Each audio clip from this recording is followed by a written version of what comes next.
is the general term for a broad group of cancers that begin in the bones and in the soft tissues. Bone sarcomas are rare tumors approximating 0.2% of all cancers. The common subtypes identified in India include Ewing sarcoma and synovial sarcoma. Soft tissue sarcoma forms in the tissues that connect, support, and surround other body structures. This includes muscle, fat, blood vessels, nerves, tendons, and the lining of the joints.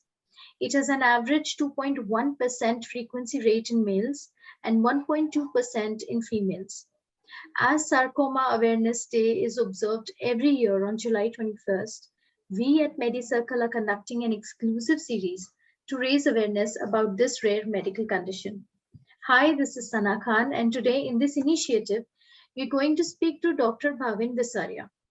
Dr. Bhavin Visaria is a radiation oncologist trained from India's most prestigious cancer care institute, that is Tata Memorial Hospital in Mumbai. He has gained almost 10 years of experience in providing quality care to patients suffering from cancer. He is well versed with all forms of modern radiation treatment techniques, including stereotactic surgery as well as brachytherapy. He is one of the few radiation oncologists in town to have training and expertise to treat patients on cyberknife, that is robotic arm radiation treatment. He is currently attached to Apollo Hospital in Navi Mumbai, HCG Cancer Center in Churchgate and Kalyan Cancer Center, जहां पर ज्यादातर patients को free of cost treat किया जाता है. Please welcome Dr. Bhavin to Medicircle. Hello, Dr. Bhavin, कैसे हैं आप? I am well, and thank you so much, Sanaji, for such a lovely introduction. It is a pleasure, sir. Okay, so Dr. Bhavin, to begin with, आप please ये हमारे viewers को बताएंगे कि obesity होने से क्या सार्कोमा का कोई कनेक्शन है, सार्कोमा होने के चांसेस है? अगर मैं वन वर्ड में आंसर बताऊं तो obesity and sarcoma has absolutely no connection. Okay, but life इतना ब्लैक एंड व्हाइट नहीं होता है. So let us first talk about some evidence. ठीक है, जो ट्रायल्स होते हैं, जो स्टडीज होते हैं, वहां पे there are 50% of the studies who says that because of obesity आपको एक या दूसरा टाइप का सार्कोमा होने का पॉसिबिलिटी जनरल पॉपुलेशन से थोड़ा सा ज्यादा होता है. There are remaining 50% of the studies which says that कि ऐसा कोई कोरिलेशन नहीं है. So the question, it is still a question mark whether obesity has any role in making someone develop sarcoma. ठीक है. Now but you have to understand कि हम किसी को सार्कोमा डेवलप होना वहां तक ही बात नहीं करते हैं. जब सार्कोमा का ट्रीटमेंट चलता है, during that time obesity plays a major role. Why it plays a major role? Because one of the most common treatment for sarcoma is surgery. ठीक है. And as we know, any surgery, any form of surgery, be it simple hernia का surgery और बड़ा cancer का surgery, someone who has comorbidity and obesity being one of the comorbidity, ठीक है, वहां पे पोस्ट सर्जिकल कॉम्प्लिकेशन बढ़ जाता है. ठीक है. वुंड, जो सर्जिकल स्कार होता है, वो हील नहीं होता है. एंड ओबेसिटी के वजह से patient are generally diabetic, hypertensive. It leads to some other form of problem. Infection होने का चांस बढ़ जाना. During chemotherapy also, because there are few drugs which are fat soluble, there are few drugs which are not fat soluble, तो उनका जो doses होता है वो थोड़ा वेरी करता है. रेडिएशन में also patient who has obesity tend to have more skin folds. ठीक है. And because of those skin folds, patient को अगर वहां पे रेडिएशन देते हैं तो ट्रीटमेंट के दौरान पेशेंट को साइड इफेक्ट होने का शक्यता ज्यादा होता है. सो आई वुड नॉट से कि ओबेसिटी के वजह से कैंसर होता है, सार्कोमा होता है. बट हाँ, मैं ये कॉन्फिडेंटली कह सकता हूँ कि ओबेसिटी के वजह से ट्रीटमेंट का कॉम्प्लिकेशन होने का पॉसिबिलिटी बढ़ जाता है. राइट. बहुत ही क्लियरली आपने समझाया कि किस तरह से ओबेसिटी को अपने आप से दूर रखना इज वेरी इंपॉर्टेंट, इंक्लूडिंग कि अगर कैंसर ना भी है तो भी दूसरी बीमारियों का प्रोन होना ओबेसिटी होने की वजह से वो बहुत बड़ा मसला हो जाएगा. Any treatment, in any form of treatment. Right. So doctor Bhavin, is there any connection between age and sarcoma cancer? क्योंकि age बहुत sensitive है. जी। तो यू हैव टू अंडरस्टैंड कि जैसे जब भी हम कैंसर का बात करते हैं, दैट वो the word cancer includes at least 1000 different types of बीमारी, ठीक है। हर एक साइट का अलग अलग टाइप का कैंसर होता है, उसके अंदर भी वेरियस सब टाइप्स होते हैं। सिमिलरली वो कैंसर में जनरली हम 3 चीजों का बात करते हैं, एक तो ब्लड मैलिग्नेंसी या हेमाटोलिम्फॉइड मैलिग्नेंसी का बात करते हैं, दूसरा सॉलिड मैलिग्नेंसी का बात करते हैं। सॉलिड मैलिग्नेंसी में हम जनरली जो सेकंड मोस्ट कॉमन टाइप होता है जिसमें हम कार्सिनोमा का बात करते हैं, and the as you have said sarcoma is one of the rare tumours, ठीक है। तो रेयर ट्यूमर होता है जो सार्कोमा का बात करते हैं। डिपेंडिंग ऑन कौन सा एज ग्रुप में हम पेशेंट को सार्कोमा, मतलब कौन सा एज ग्रुप का पेशेंट देख रहे हैं, there are few specific types of sarcoma which will happen in that particular age group. जैसे बच्चों में देखते हैं तो बच्चों में generally rhabdomyosarcoma, Ewing sarcoma, osteosarcoma, ये सारा चीजें होने का शक्यता ज्यादा रहता है। जब हम अडल्ट में देखते हैं तब soft tissue sarcoma, specially synovial sarcoma या एमपीएनएसटी, पेरिफेरल नर्व शीट ट्यूमर, ठीक है, ये सब होने का, लाइपोसार्कोमा, रेट्रोपेरिटोनल सार्कोमा, ये सब होने का शक्यता ज्यादा रहता है जी।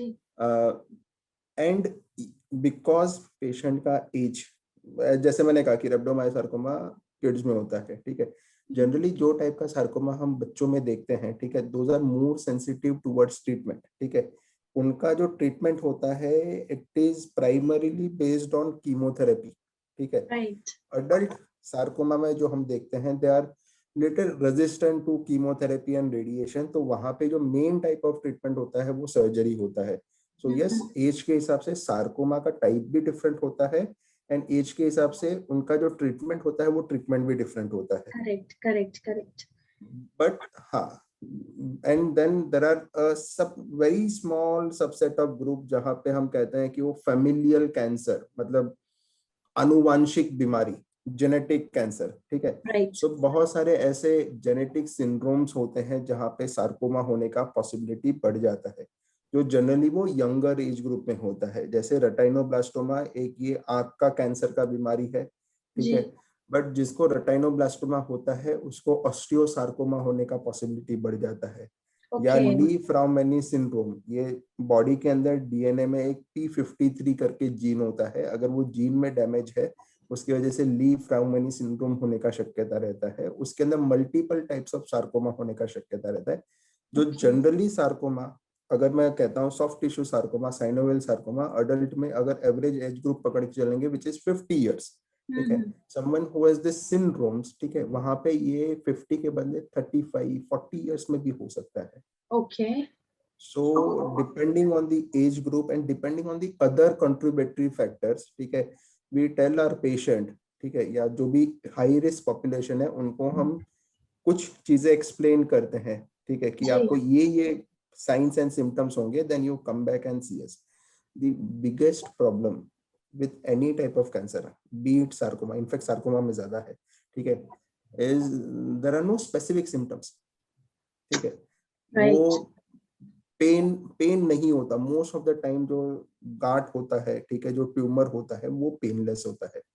सार्कोमा थोड़ा जल्दी इसलिए पकड़ सकते हैं बिकॉज मोस्ट कॉमनली सार्कोमा का जो साइट होता है वो एक्सट्रीमिटीज, मतलब हाथों पे या पैरों पे होता है, ठीक है। और उसका मोस्ट कॉमन प्रेजेंटेशन होता है सूजन आना या फिर वहां पे गांठ फॉर्म होना, ठीक है।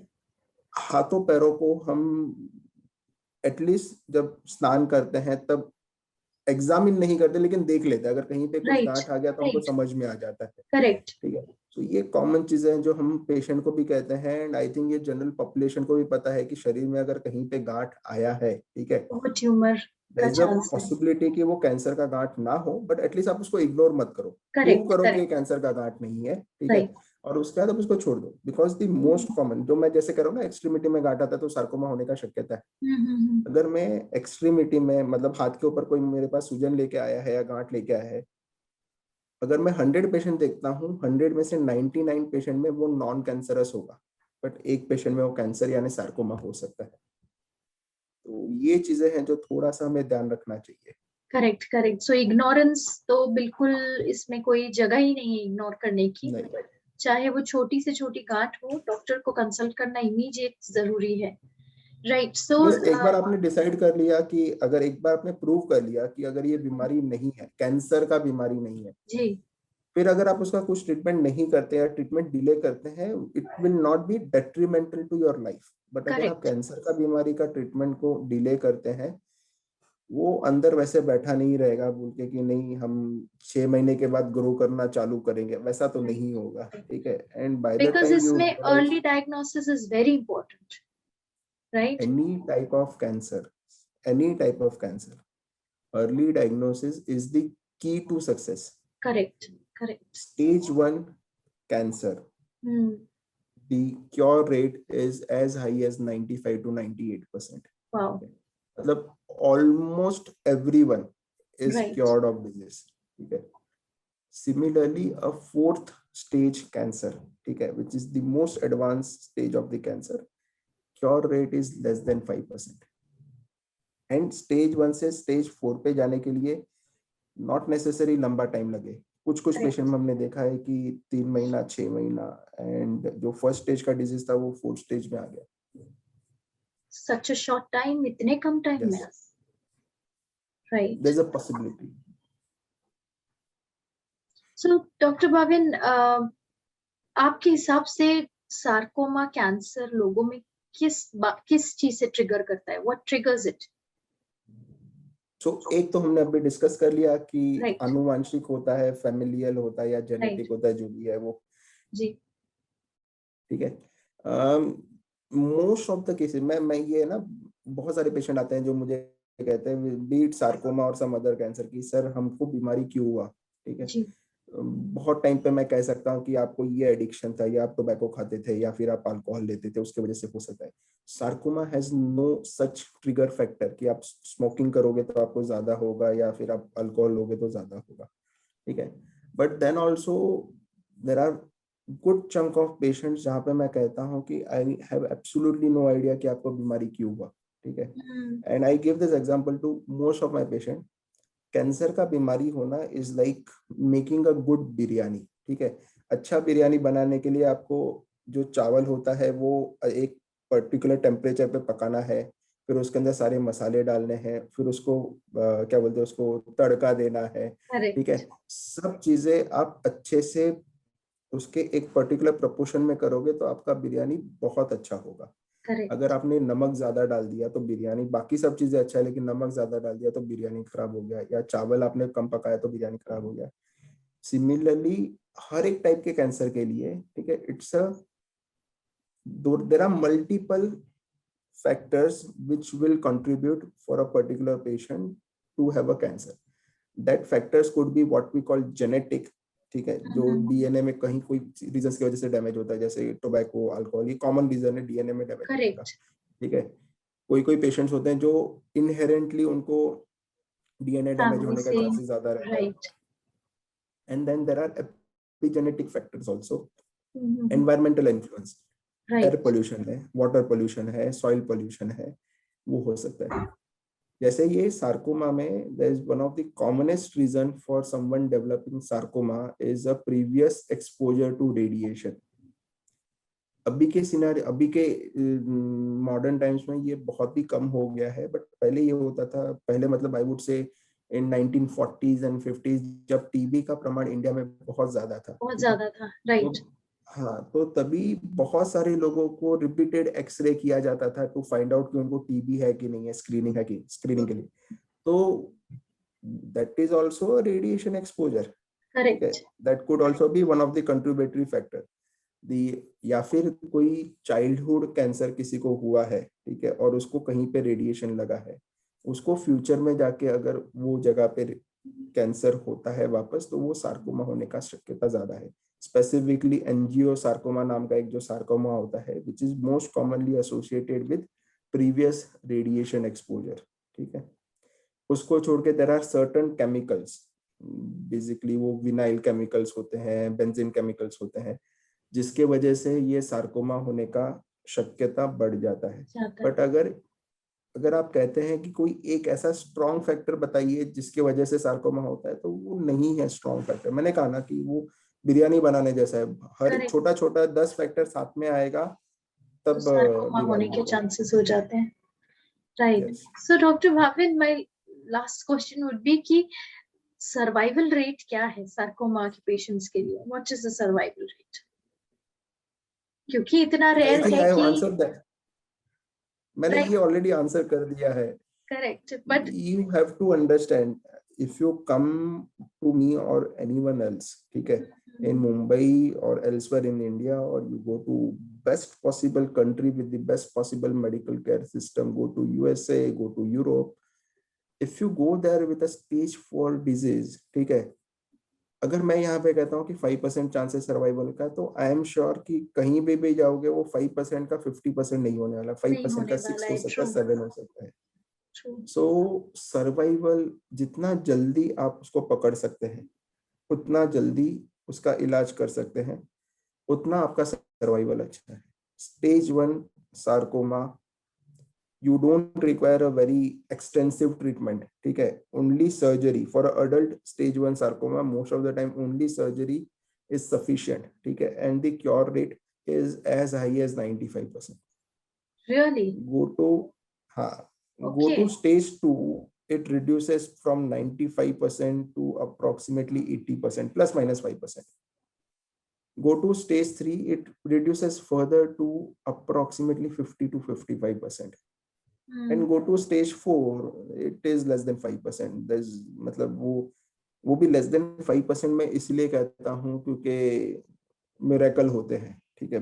मैंने बहुत ज्यादा मिरेकल नहीं देखे हैं, बट होते हैं, ठीक है. तो मैं 0% नहीं कह सकता. That is अदरवाइज बहुत ज्यादा रिस्की है और ज्यादातर चांसेस नहीं है कि आप कोई भी हेल्प कर सकें.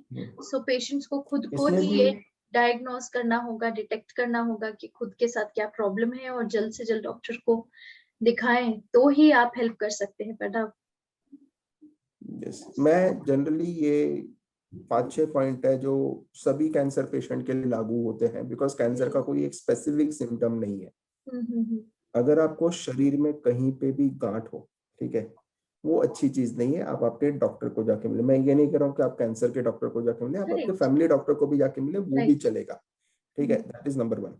नंबर 2, अगर आपका जो बाउल एंड ब्लैडर हैबिट्स है, ठीक है, उसमें प्रॉब्लम हो रहा हो, जैसे सबसे कॉमनेस्ट प्रॉब्लम जो कैंसर के साथ में एसोसिएटेड है कि मोशन करते टाइम ब्लीडिंग होना, या यूरिन पास करते टाइम ब्लीडिंग होना, ठीक है.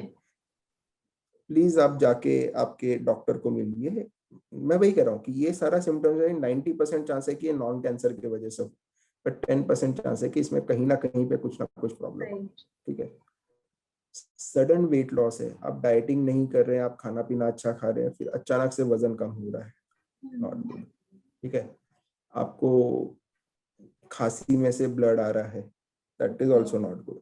अचानक से किसी को, जिसको हम कहते हैं ना कन्वल्जन आना, फीट आना, राइट, ठीक है. हेल्दी पर्सन जिसको फीट का पहले का कोई हिस्ट्री नहीं है, बट उसको अचानक से फीट आना, या फिर वो बेहोश हो जाना suddenly, which is not a good sign, ठीक है. तो ये छोटा छोटा चीजें हैं जो हमें ध्यान रखना है. प्लस एक उम्र के बाद में आपका रेगुलर चेकअप कराते रहिए. जनरली अभी now my mother father both are more than 50 years. My father is a senior citizen. He's become a 62-year-old.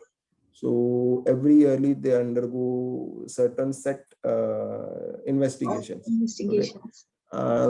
I am so none of the investigations are also 100% proof, ठीक है. But I am sure कि अगर वो investigation normal आते हैं तो 95% chance है कि उनके बॉडी में कोई भी मेजर प्रॉब्लम नहीं है. राइट, 5% में थोड़ा सा वो एरर है, नसीब है, सबके ऊपर मैं 5% छोड़ देता हूँ. राइट, सही बात है. Thank you so much doctor Powell for coming to our show, taking out your time from your busy schedule for us and our viewers today, and giving us such a wonderful insight and अपने experiences share किए. Thank you so much. It has been a pleasure having you on the show. Thank you.